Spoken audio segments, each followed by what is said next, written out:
Hi guys, Chris here with Super Savvy Travelers. I'm in Scalea today, Centro Storico, in one of our rental units, and it is gorgeous here.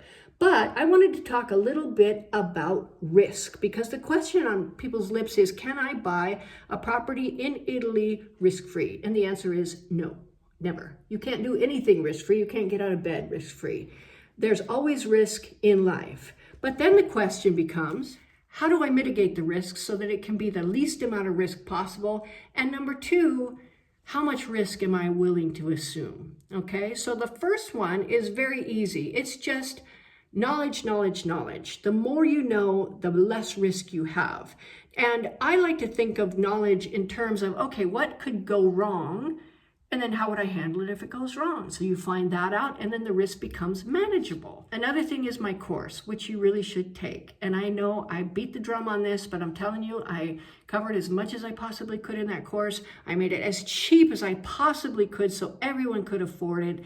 And then I put it up for you to get. The details are down below. And I want you to go, if you're serious about buying a house, I want you to go take that course. In fact, I'm thinking of making it a prerequisite for working with me because I don't know what you don't know.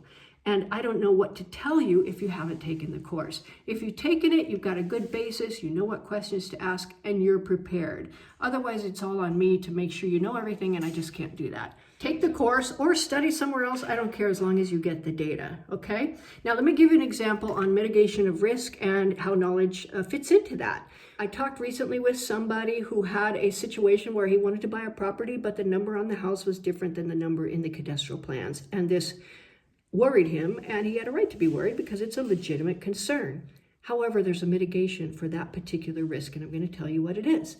First of all, when you purchase, when you sign the deed, it's only about 5 pages long, okay? And included in that deed document will be the floor plans for your house. Now, when you sign that deed document, you're actually saying, I have reviewed the floor plans and they are correct. So when it says 2 bedrooms, make sure they're where those 2 bedrooms are and make sure the floor plans match what you see in the house. That's very important. The second thing is, now if you really wanted to go down to the land registry, the cadastral description will give you exactly where to find that particular house, plans and everything else in the land registry. So you could go down and do that if you want to. I think that's kind of ridiculous and too much work, because another thing, in the cadastral description, generally they have very, very detailed description of the property and where it's located. Most of the time they tell you exactly what street it's on, what street is behind it, what street it's on the corner of, and sometimes they even tell you the properties that go alongside it. They give you a very, very detailed description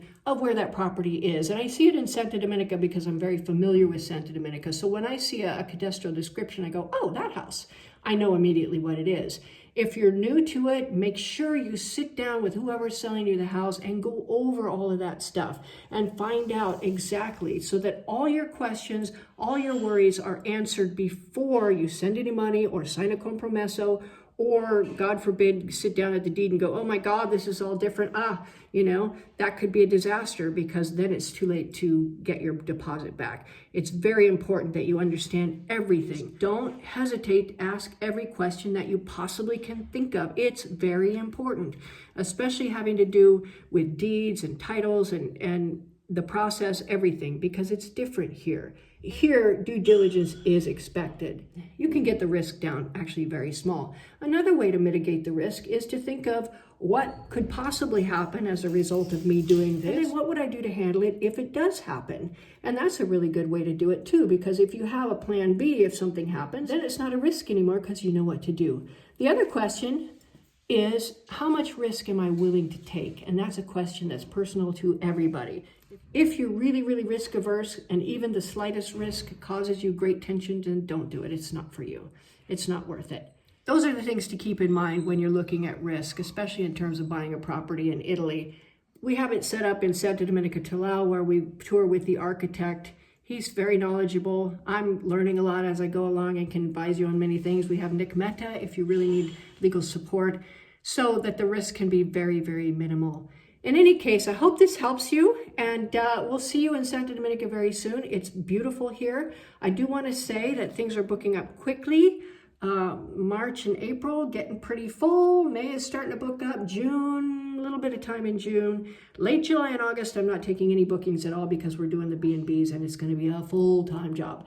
So get your bookings in so that you can come see houses and purchase your property and come up and have fun with us. We're all going to go play. So I'll see you guys soon.